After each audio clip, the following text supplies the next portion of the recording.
Wacana pengajuan hak angket ke DPR soal dugaan kecurangan pemilu 2024 terus menguat. Tim ses pasangan Capres-Cawapres nomor urut 1 bahkan mengaku siap mendukung PDI Perjuangan untuk menggolkan hak angket dugaan kecurangan pemilu. Dalam pertemuan 3 sekjen partai pengusung Anies Mohaimin, dibahas kemungkinan pengusulan hak angket di DPR. Ketiga sekjen menyebut sudah menyiapkan bukti-bukti dan akan menunggu langkah PDI Perjuangan.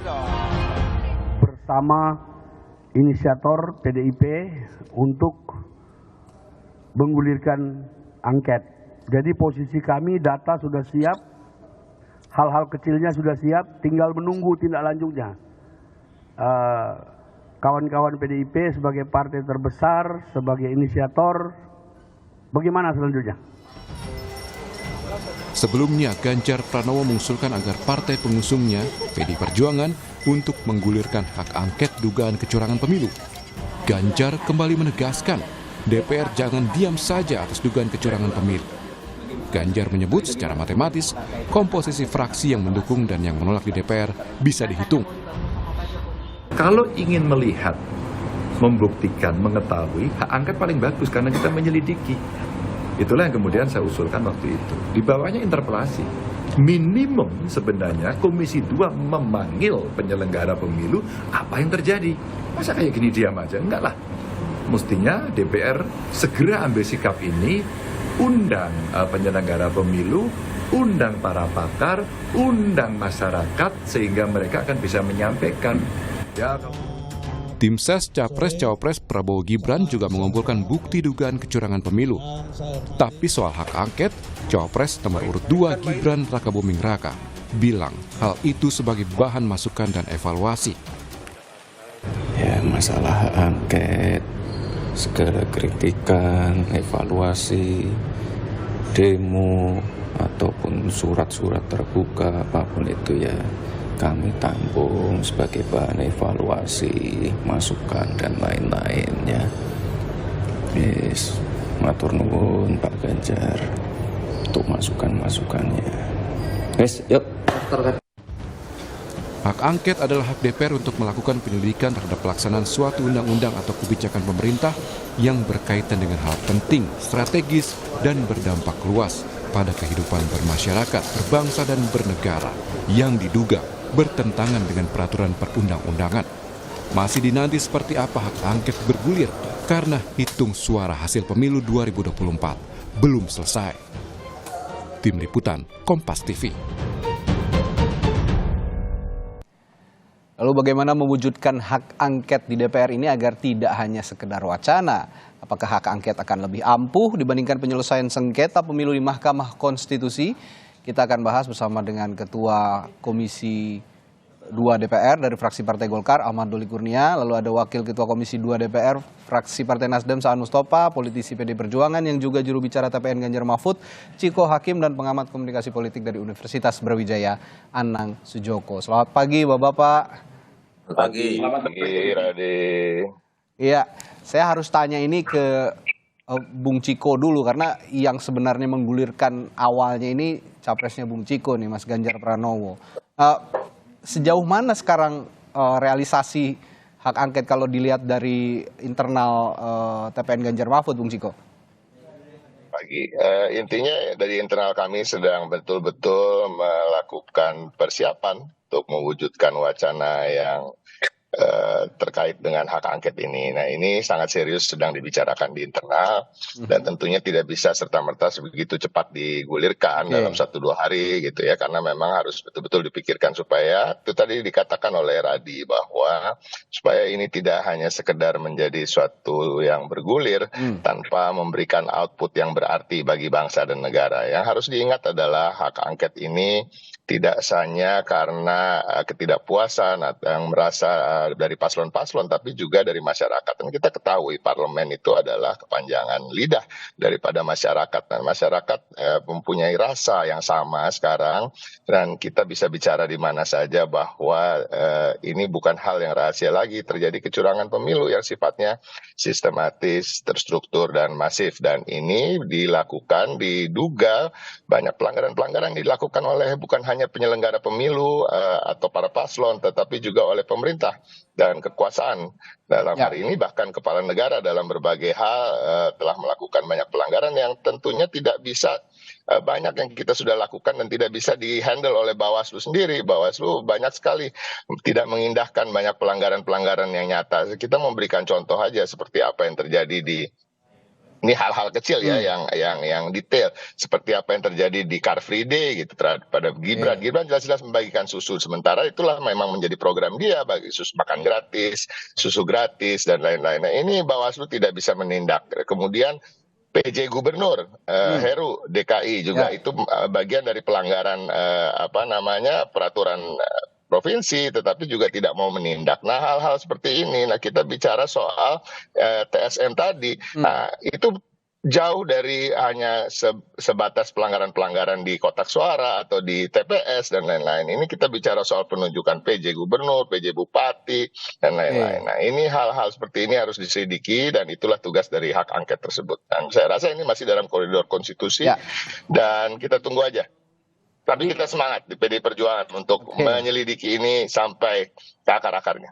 Ya, jadi bukan bicara hanya 14 Februari saja gitu ya Bung Ciko ya. Jadi ada rentetan peristiwa dan rentetan dugaan begitu yang terjadi bahkan jauh sebelum dari 14 Februari yang akan dibawa nanti jika memang wacana ini terrealisasi di hak angket DPR. Nah, tapi saya melihat juga frasa dan rasa yang sama juga sepertinya dirasakan oleh kubu tim ses dari 01 ya, ini Kang Saan di sini. Ini kalau Kang Saan sendiri kan sekarang duduk di DPR, bahkan ada di Komisi 2 yang memang membidangi pemilu, bersinggungan langsung dengan pelaksanaan pemilu. Kalau dari Timnas Amin Kang Saan, ini sudah terkonsolidasi betul untuk memang diselenggarakan nantinya wacana hak angket ini bisa terrealisasi? Ya. Kemarin kan 3 sekjen ya, koalisi perubahan bertemu membahas terkait dengan soal inisiatif untuk mengajukan hak angket. Ya. Nah, dari salah satu poin yang disampaikan oleh para sekjen koalisi perubahan dari partai koalisi perubahan adalah karena ini yang menjadi inisiatornya yang itu adalah dari PDIP. Dan para sekjen menyatakan ya kita siap mensupport, siap membantu, tapi bagaimana sendiri adalah kesiapan dan kesungguhan dari PDIP yang memang nanti akan kita support. Dan tentu kami ya juga tentu menyiapkan semua bukti-bukti, menyiapkan semua data-data dan menyiapkan semua argumentasi-argumentasi kenapa hak angket ini perlu untuk dilakukan. Tapi sekali lagi bahwa karena inisiator utamanya adalah dari PDIP, dari 03, dan juga memang disampaikan langsung oleh calon presiden dari 03, maka menurut saya kalau memang ini menjadi sebuah hal yang menjadi sebuah kebutuhan, maka ya harus disiapkan secara sungguh-sungguh data, bukti, argumentasi dan sebagainya. Nah, yang kedua, hak angket ini kan hak yang melekat pada anggota DPR. Itu hal yang menurut saya wajar, biasa ketika kita misalnya melihat dalam sebuah kenyataan ada hal-hal yang bertentangan dalam pelaksanaan undang-undang. Maka DPR bisa menggunakan haknya dari hak yang paling tadi hak angket, hak interpretasi, hak menyatakan pendapat. Bahkan kemarin kalau saya simak juga Pak Ganjar mengatakan masa DPR mendiamkan saja minimal raker. Tentu kalau raker itu sudah menjadi sebuah kewajiban di DPR khususnya di Komisi 2. Apalagi ini nanti ketika masa sidang sudah kembali, yang pertama dilakukan pasti akan dilakukan yang namanya rapat kerja atau RDP. Setidaknya RDP itu akan membicarakan terkait evaluasi pelaksanaan dari pemilu. Nah, dari evaluasi pelaksanaan dari pemilu itu kan juga nanti bisa banyak hal turunannya. Nanti bisa dibentuk panja, bisa macam-macam. Bahkan tadi dari hasil rapat kerja atau RDP itu bisa juga mengarah kepada yang namanya hak angket. Jadi itu banyak bisa dimulai dari banyak sisi ya. dari turunan rapat kerja, Ya. itu juga bisa bermuara kepada hak angket kalau memang dalam evaluasi itu ada kejanggalan-kejanggalan, ada persoalan-persoalan dalam pelaksanaan undang-undang pemilu kan Ya. itu loh, terutama terkait dengan tadi kecurangan dan sebagainya. Dan juga misalnya apakah ada indikasi yang namanya terstruktur, sistemik dan masif atau enggak. Kan ini nanti bisa Oke. bisa kita coba elaborasi untuk menuju kepada hak angket itu. Tapi jadinya udah ngobrol dengan PDIP belum, Kang? Dan kapan kira-kira kalau memang belum? Ya kan kemarin baru 3 sekjen koalisi. Nanti itu para sekjen lah nanti Oke. akan melakukan, apakah nanti mereka ketemu dan sebagainya. Jadi kalau di DPR ya tinggal nunggu aja. Hak Oke. angket kan sederhana. Tanda tangani oleh 25 anggota, lebih dari 1 fraksi, sampaikan dibawa di paripurna Ketok palu ya? setuju ya jalan kan gitu loh kan. Oke. Itu nggak terlalu rumit mekanismenya sebenarnya Ya, untuk biar- mengajukan hak angket. Tapi yang harus dicatat tuh kapan dikonkretkannya itu biar segera jadi gitu nih barang gitu, Kang, kayak kira-kira begitu. Nah ini Iya, kan karena inisiatornya PDIP. oke, jadi menunggu ya sifatnya ya kalau Dan mengajak dari Partai Koalisi Perubahan Ya. untuk bicara kan Oke. terkait itu. Oke, saya ke Bung Doli. Bung Doli, kalau pandangan Anda soal hak angket ini diperlukan atau tidak? Tapi kalau kita berbicara konteks kecurangan gitu, kemarin TKN Prabowo Gibran juga sudah mengungkap bahwa TKN Prabowo Gibran punya bukti dugaan kecurangan yang juga ditemukan begitu. Bahkan jumlahnya juga tidak sedikit, ada 700-an. Nah, kalau ini dikaitkan dengan hak angket, berarti Anda juga seharusnya akan mengatakan hal yang sama, mengatakan iya begitu untuk hak angket, karena ada kecurangan juga yang diungkapkan oleh TKN. Bung Doli. Pertama, saya kira kita semua sependapat bahwa DPR itu punya hak-hak. Ya. Ada angket, ada bertanya, hak interpelasi, dan menurut saya yang namanya hak ya bisa kapan saja untuk disampaikan. Ya. Nah, tetapi juga untuk yang berkaitan dengan soal pemilu, ya kita kan juga punya mekanisme tersendiri ya berkaitan dengan soal penyelenggaraan pemilu ini. Ya. Ya. Kalau ditemukan adanya kecurangan-kecurangan, ya, kalau administratif itu bisa ke Bawaslu. Kalau Ya. kemudian dengan pelanggaran pidana pemilu ada Gakumdu. Kemudian kalau nanti ada terkait dengan sengketa, itu nanti ada Mahkamah Konstitusi. Dan ini semua sedang berlangsung.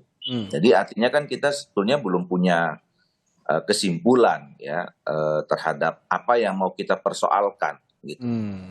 Nah, dan selama ini kalaupun misalnya terjadi kecurangan administrasi itu kan berjalan sebetulnya ya di bawah. Ya.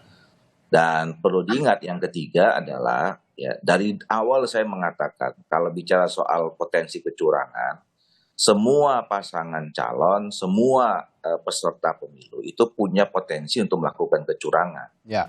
Nah, yang tidak fair selama ini kan seolah-olah kalau ada kata curang ya itu ditujukan kepada pasangan kami gitu loh ya. Nah, apalagi sekarang kan ya biasa saja kalau misalnya dalam sebuah kompetisi, sebuah game gitu ya. Kalau ada yang kurang beruntung, selalu memang begitu mengatakan curang. Oke. Ya kan? Sama juga sekarang kami juga begitu. Nih kok Golkar misalnya kok suaranya ini, ya ini pasti curang. Wah, memang gampangnya begitu. Gitu. Nah, cuma persoalannya bicara tentang kecurangan, nah kami juga menemukan sebetulnya ada potensi-potensi. Tadi misalnya contoh soal pejabat kepala daerah gitu ya. Cek aja tuh di Papua seperti apa ya. Kita tahu kok, sama-sama tahu terbuka. Kemarin juga kita lihat kemudian di Malaysia ketahuan ada yang nyoblos duluan gitu ya. Oke. Nah, itu kan sebetulnya masyarakat juga paham, tahu bahwa potensi kecurangan itu bisa dilakukan oleh siapa saja. Kembali ke soal hak angket, kalau kami menilai, kami tetap menggunakan jalur yang sudah ada, karena buat kami hak angket itu sesuatu yang tidak diperlukan dengan konteks ini. Ya, bahwa kemudian ada teman-teman yang menggunakan haknya, ya sekali lagi kan itu hak ya. Jadi kalau hak itu bisa saja dipergunakan. Dan kalau bicara tentang soal bertanya di DPR, seperti yang Kang sampaikan Kang Saan tadi, kami selama 2 tahun ini setiap rapat kerja mungkin minimal 2 atau 3 kali ya memanggil penyelenggara pemilu, termasuk biasanya kalau diundang itu ada unsur pemerintah ya. Dan pasti besok sekitar minggu depan kan kita udah mulai masuk.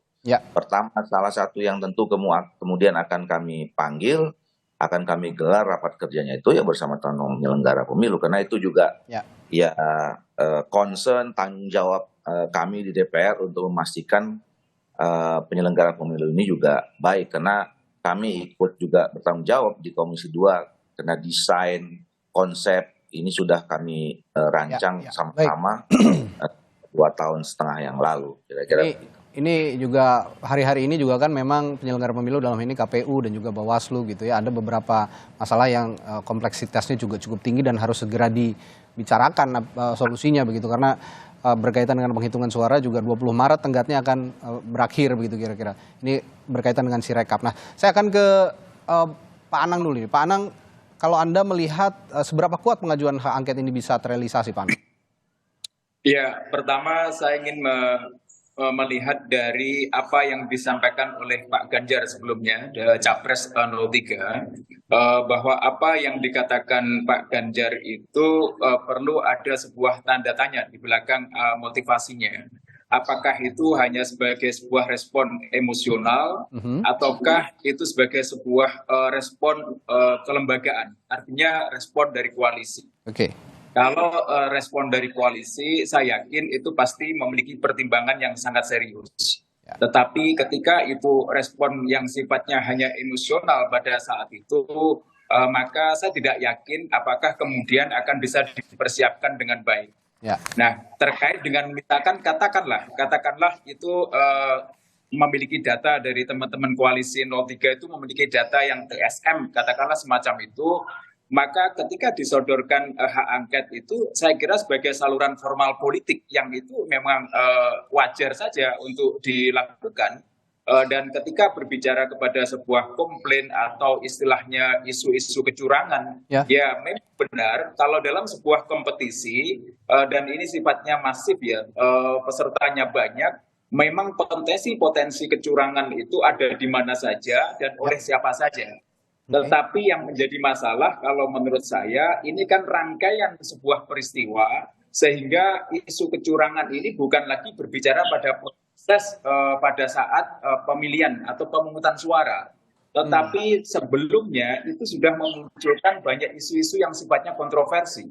Dan isu-isu kontroversi itu banyak dilakukan, contoh misalkan oleh pejabat negara, oleh presiden, katakanlah semacam itu. Kemudian ada beberapa juga pejabat daerah yang disinyalir melakukan sebuah mobilisasi. Sebagai contoh, dalam riset saya, dalam survei saya beberapa waktu yang lalu, ada seorang beberapa ibu rumah tangga di di Kota Malang itu mengatakan bahwa saya takut tidak memilih 02 karena menurut RT saya nanti kalau saya tidak memilih 02, bansosnya itu akan ditiadakan. Nah, ini kan ada sebuah, ini data dari saya. Ini artinya akan ada sebuah informasi, ada sebuah data yang itu sifatnya bukan lagi hanya pada posisi elit, tetapi juga sampai kemudian elit pusat, elit daerah, dan juga kemudian masyarakat bawah itu seolah-olah sudah menjadi bagian dari proses kecurangan itu. Nah, sehingga apa yang saya katakan ketika hak angket itu dilakukan, ini ada sebagai sebuah pembelajaran politis. Jadi bagaimana saluran-saluran yang digunakan itu dimanfaatkan betul dalam rangka untuk edukasi politik, bukan hanya untuk warga negara, tetapi terutama saya menyoroti ini untuk elit-elit kekuasaan yang ada di pusat. Bahwa mereka tidak bisa begitu saja bermain-main di dalam ranah publik. Mereka juga tidak bisa kemudian membuat kata-kata yang sifatnya itu mungkin hanya sekedar mengatakan cawe-cawe itu semuanya. Maka itu harus dikembalikan kepada elit-elit politik yang ada di pusat untuk berhati-hati ketika melakukan sebuah pendidikan politik. Oke. Nah, yang lebih parah lagi kalau menurut saya, saat ini kan era digital. Ketika kita bicara pada era digital, itu ada yang istilah yang namanya user generated content. Ya. Jadi setiap individu memiliki potensi untuk melakukan sebuah kontrol. Nah, kontrol-kontrol ini yang sifatnya masif, kemudian didukung dengan sebuah teknologi yang sifatnya seperti artificial intelligence, kemudian ada social network analysis. Ini kan memungkinkan memunculkan data yang begitu banyak dan masif, yang memungkinkan bahwa 03 atau kemudian koalisi 01 bisa menyusun sebagai sebuah data yang sifatnya TSM itu tadi. Ya. Dan dari posisi ini kalau kita melihat hitung-hitungannya, ya kalau memang tinggal melihat keseriusan dan soliditas dari 03. Ya. Apakah ini serius apa tidak? Kalau serius, saya kira ini gayung akan bersambut. Semacam itu. Baik. Nah, kalau bicara angket juga kita menarik berbicara soal komunikasi politik antar fraksi yang ada di DPR untuk menggalang dukungan hak angket ini. Kita ketahui bahwa peta politik ini sebenarnya bisa tiba-tiba berubah begitu ya. Meskipun saat ini begini, belum tentu ada jaminan ke depan akan begitu gitu. Nah, kalau bicara peta politik, kalau inisiatornya memang adalah PDI Perjuangan dan akhirnya nanti akan bergabung dengan koalisi pengusung Anies Muhaimin, itu berarti akan ada 5 partai politik yang mengusung hak angket ini. Ada PDI Perjuangan, P3, Nasdem, PKS, dan PKB. Sedangkan di kubunya Pak Prabowo gitu ya, kubunya Pak Prabowo Gibran di 02, yang ada di DPR sekarang ada Gerindra, Golkar, PAN, dan Demokrat. Apakah kekuatan ini, bagaimana kekuatan ini ke depan? Apakah 02 juga bisa mengimbangi kekuatan gabungan antara 01 dan 03? Kita akan bahas setelah jeda. Tetaplah bersama kami di Sapa Indonesia Pagi.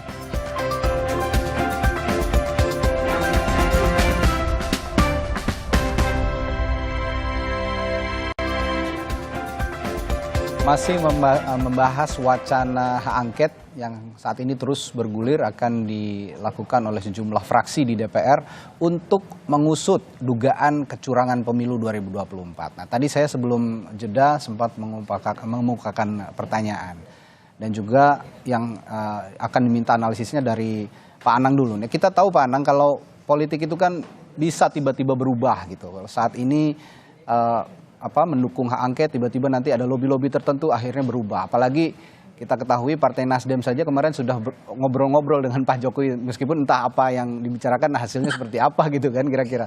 Nah, kalau melihat komposisi partai politik yang ada di parlemen dengan dukungan-dukungannya kepada pasangan calon capres-cawapres begitu, dalam konteks hak angket ini, bagaimana kekuatannya kira-kira yang Anda bisa lihat, Pak Anang? Ya, kalau persyaratan untuk masuk hak angket tadi seperti disampaikan oleh Bang Saan Mustafa, saya kira relatif mudah. Tetapi kan ketika pelaksanaannya nanti akan sesuai dengan rencana dari pengusul apa tidak, itu kata kuncinya bicara pada soliditas. Jadi soliditas pengusul sejauh mana, karena setiap individu akan memiliki suara yang sama.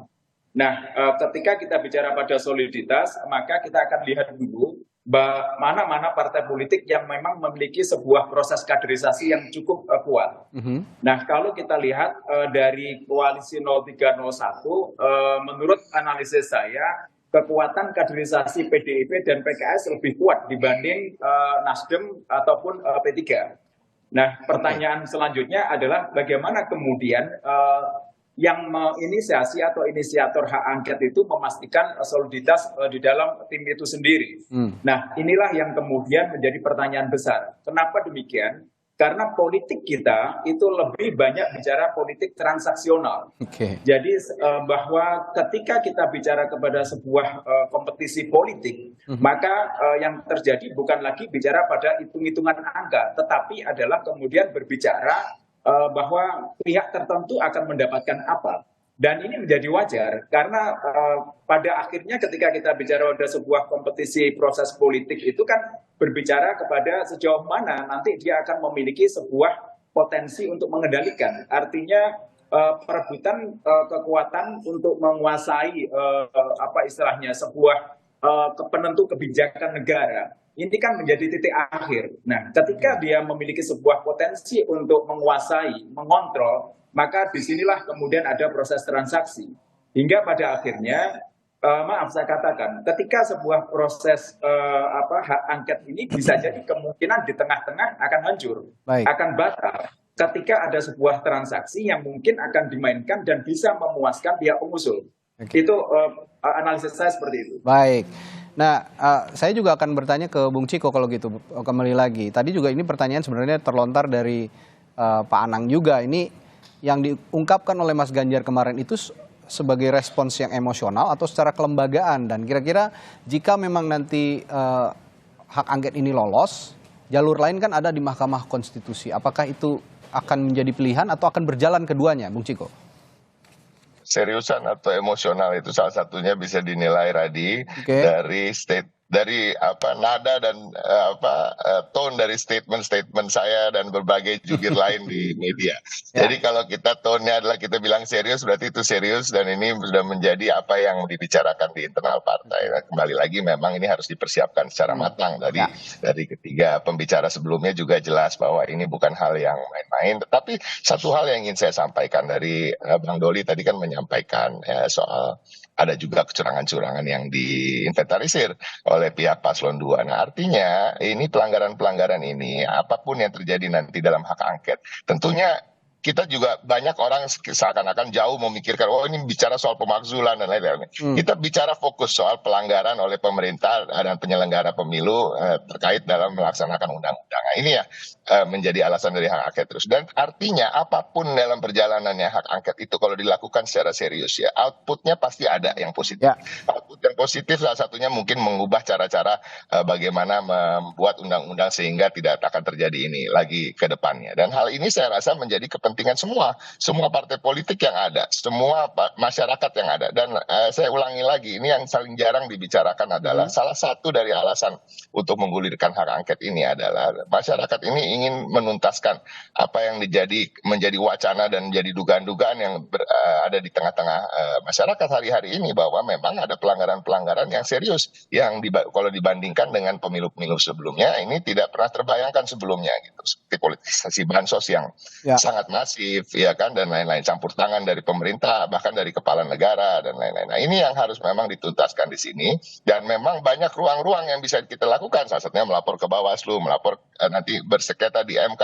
Tapi kan tadi saya sampaikan juga Bawaslu ini juga kita anggap tumpul dan banyak sekali yang sudah kita laporkan tapi tidak diindahkan, tidak ditindak. Nah, Bawaslu juga sebenarnya kan sebagai sebuah badan mereka mempunyai sistem di mana tidak hanya menunggu laporan tapi juga temuan.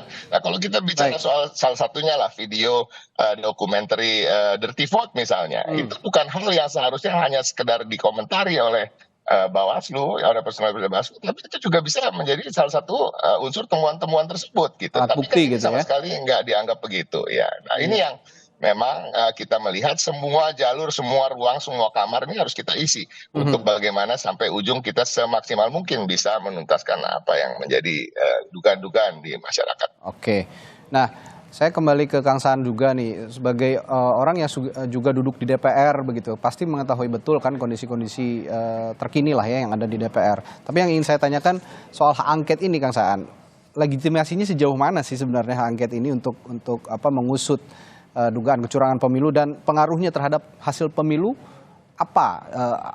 seberapa besar begitu, Kang Saan? Ya gini, kita kan pernah punya pengalaman ya 2009 periode DPR 2009-2014. Ya. 2 hak angket waktu itu ya. Yang pertama terkait dengan hak angket Senturi. Senturi, ya. Hak angket Senturi itu dari mulai diinisiasi diajukan ke DPR, dibawa ke paripurna, memenuhi syarat lolos, dibentuk panitia angketnya, berjalan dan gol di paripurna. Jadi tuntas ya, bahwa rekomendasi dari hak angket itu waktu itu ditindaklanjuti atau tidak, tapi ada dampaknya, ada penyelesaiannya kan, tuntas. Itu hak angket Senturi ya. Ini saya pengalaman kebetulan waktu itu saya di DPR. Yang kedua ada hak angket pajak. Hak angket pajak dari mulai inisiator, lolos, macam-macam, tapi ketika mau apakah hak angket ini berlanjut atau tidak, itu selesai di paripurna. yang mengajukan hak angket waktu itu kalah hanya 2 suara di DPR. Saya ingat betul 2 atau 1 suara ya. Jadi tipis sekali dengan komposisi anggota DPR waktu itu 560, hak angket pajak itu tidak lanjut karena kalah di paripurna dengan suara 1 atau 2 suara perbedaan. Ini punya pengalaman. Nah, menurut saya terkait dengan hak angket pemilu, di mana tadi kita bicara terkait dengan soal potensi kecurangan dari awal, di mana di situ ada penyalahgunaan misalnya terkait dengan undang-undang, penyalahgunaan terkait dengan soal kewenangan dan sebagainya, itu bisa saja kita lakukan di angket. Dan tadi saya ingin sampaikan, tegaskan bahwa ketika inisiator utamanya PDIP dan Koalisi Perubahan melalui para sekjen siap untuk mendukung yang namanya hak angket. Artinya gini, kami dalam posisi yang siap untuk mendukung hak angket. Ujungnya kemana? Kita kan belum lihat. Kan nanti apakah hak angket ini akan terus berlanjut? Itu kan tadi banyak dinamika kan gitu loh.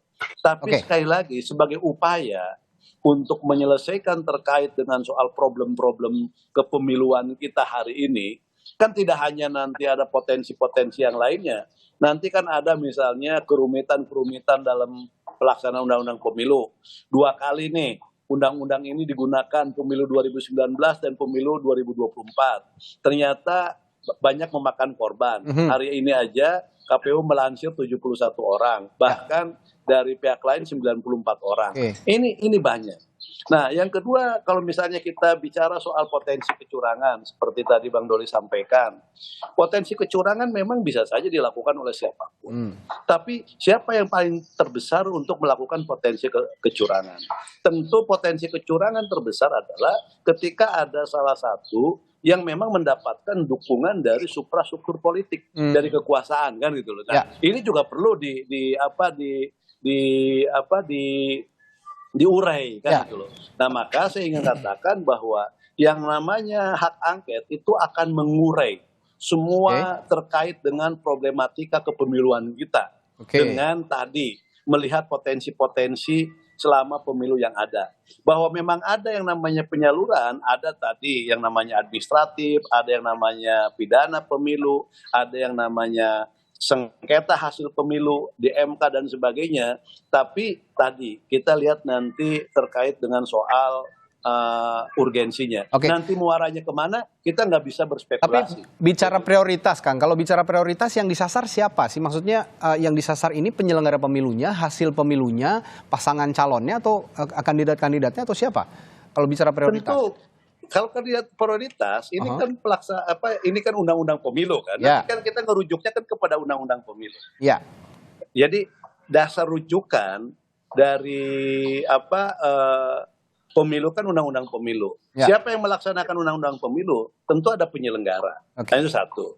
Yang kedua, kalau dikaitkan dengan kebijakan pemerintah, apa ada kebijakan pemerintah yang lain yang memang itu nanti terkait sangkut paut misalnya dengan pemilu kan itu kan. Itu kan bisa juga disasar kan itu. Artinya gini, di hak angket ini bisa menyasar satu, pelaksana undang-undang pemilu.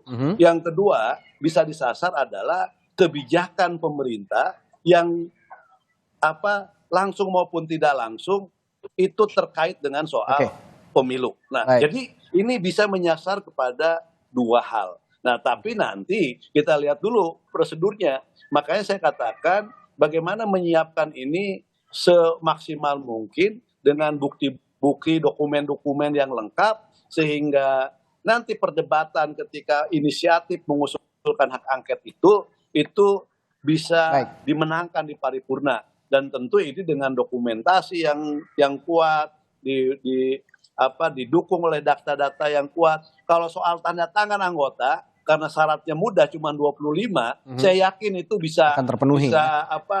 Bisa terpenuhi kan gitu loh. Kalau cuma lebih dari 1 fraksi, saya yakin bisa dipenuhi.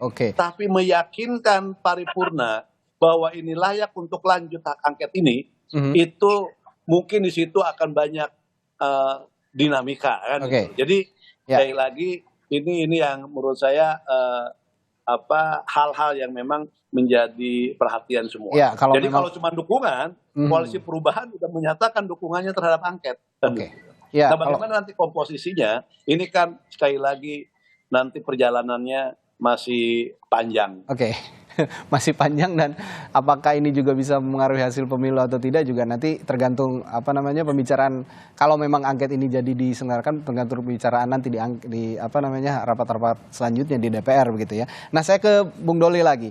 Kalau sekarang kan Prabowo Gibran ini dalam posisi unggul lah ya sementara, baik dari hasil hitung cepat berbagai lembaga survei maupun juga dari real count, hitungan yang dilakukan oleh Komisi Pemilihan Umum. Tapi kalau bicara hak angket, saya sih membacanya sepertinya tidak akan ikut berkontribusi begitu ya kalau dari Prabowo Gibran, partai-partai pengusung Prabowo Gibran yang ada di DPR. Tapi kalau tadi bicara ada juga kecurangan yang ditemukan oleh TKN Prabowo Gibran, ini artinya dari TKN akan juga mengajukan gugatan dugaan kecurangan pemilu ke lembaga lain seperti Mahkamah Konstitusi misalnya? Iya, seperti tadi yang saya katakan bahwa kita kan juga menemukan ya beberapa hal yang terkait dengan praktek-praktek kecurangan dilakukan oleh tim atau katakanlah pasangan calon yang lain gitu. Dan juga kami mencatat kemudian jadi gini, potensi kecurangan itu bukan hanya di Pilpres, di Pileg juga Pileg bisa juga ada, terjadi. betul.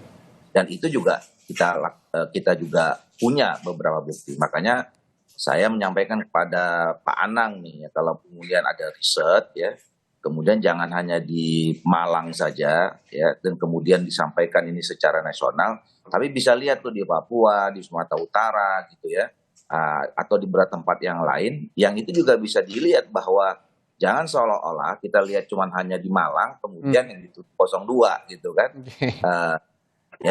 Baru satu di Malang aja kemudian dibilang kemudian secara nasional ini terjadi kecurangan dilakukan oleh 02. Tapi lihat dong di tempat yang lain, riset dong di tempat yang lain, juga sampaikan fakta itu gitu. Nanti saya bisa bantu tuh kalau memang mau melihat atau membuat riset itu. Nah, kembali ke soal hak angket, kami merasa bahwa hak angket itu nggak perlu ya. Saya tidak mau bicara dengan Partai Golkar lah ya. Tidak, kami di fraksi Partai Golkar tidak akan ikut mengajukan hak angket, karena kami merasa pertama bahwa penghitungan ini belum selesai. Ya. Kalaupun kemudian dilihat ada potensi kecurangan, jalurnya tadi masih ada.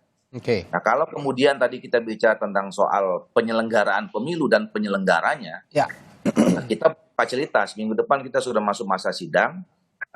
Di fraksi-fraksi tentu akan bisa menyampaikannya di teman-teman Komisi 2 kalau ada aspirasi, ada informasi dan segala macam berkaitan dengan penyelenggara pemilu. Dan seperti biasanya kami akan bahas tuntas di Komisi 2 dalam rapat-rapat dengar pendapat, baik itu dengan KPU, Bawaslu, dan DKPP.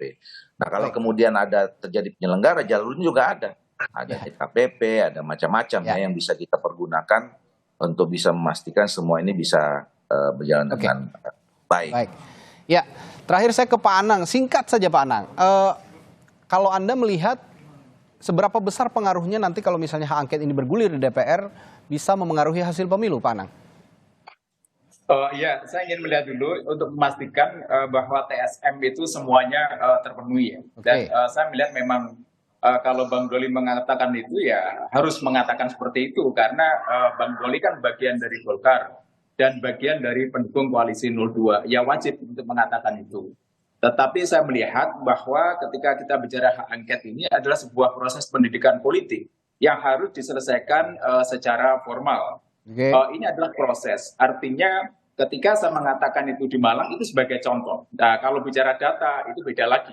Artinya bukan berarti kalau di daerah lain itu tidak ada, tapi ini ada sebagai sebuah trigger. Nah, kemudian terkait dengan salah pengaruh ya pasti akan memberi pengaruh. Oleh karena itu kata kunci yang menurut saya itu pada soliditas tadi, pada tim pengusul. Ketika soliditas itu kuat dan menjamin, saya yakin proses pembelajaran politik ini akan menghilangkan wacana isu kecurangan. Oke. Artinya kalau misalkan hak angket misalkan kalah di sidang paripurna, maka ini pembelajaran bagi warga dan siapapun. Tentu saja nanti pasti ada poin-poin mana yang istilahnya tidak tepat, mana yang memang betul-betul salah.